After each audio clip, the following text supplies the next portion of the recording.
Lõuna-Läänemaa ettevõtlusest huvitatud inimesed said Lihulas kokku ebatavalises kohas, nimelt tehnoülevaatuspunktis, mis oli disainitud seminarisaaliks. Seal toimus 4. ettevõtluspäev piiridest väljas. Tegemist oli ettevõtjatele ja ettevõtlusest huvitatud inimestele mõeldud inspiratsioonipäevaga.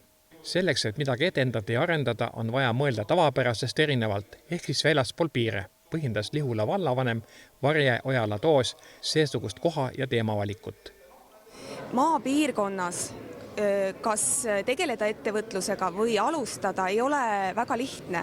Ehk et peab olema nutikas ja peabki mõtlema natukene teistmoodi ja piiridest välja. Et asi ei ole selles, et kas elada Lihulas või Tallinnas, et ettevõtlikud inimesed saavad toetust, moraalset toetust näiteks kogukonnalt, kui nad tulevad välja hea ideega. Ja see on tegelikult edu võti.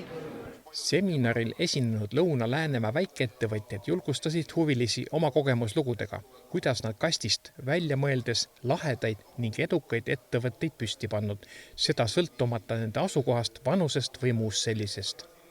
Üks esinejatest oli fotograaf Olev Mihkelmaa, kelle väikefirma põhitegevus on turundusfotograafia. Ma usun, et iga taolise väikese ettevõtmisega on võimalik ennast ära majandada küll, lihtsalt ärimudel peab olema nii üles ehitatud, et see toob piisavalt kasumit ja on jätkusuutlik. Meie oma ettevõttes oleme panustanud peamiselt veebiturundusele, et meil ei ole sellist ajaressurssi, et ise aktiivselt kliente otsida, et me panustame sellele, et klient leiaks meid võimalikult lihtsalt veebist üles. Ja üks suur asi on interneti otsimootorite optimeerimine, pidev blogimine, mis annab sellise fooni, et minu koduleht tuleb teistest paremini välja ja muidugi töö kvaliteet ja see, et me suhtleme hästi efektiivselt ja konkreetselt kliendiga. Et see annab meile päris hea eelise. Milline näeb välja Lihulas elava väikeettevõtja tööpäev? Tüüpiline päev on nii, et ma alustan hommikul siit sõitu, kas Tallinnasse, Pärnusse, Haapsallu, Tartusse, kuhu vaja. Teen oma tööpäev ära ja jõuan õhtuks siia tagasi. Lõuna-Läänemaa väikeettevõtjad on oma lennukad ideed julgelt ellu rakendanud ja seepärast ka kestma jäänud.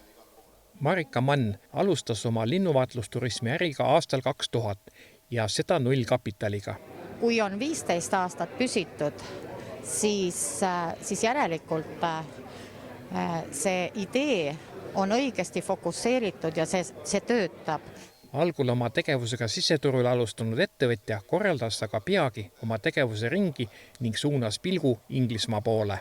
Inglismaa on kõige magusam koht, seal on üle 2 miljoni linnuvaatleja ja seda jätkub pikaks ajaks. Pole ärisaladus, et äärmiselt paindlik teenindus ning soodsad hinnad Inglise linnuvaatlejatele meeldivad. See ongi tema juba 15 aastat kestnud äri edukuse võti.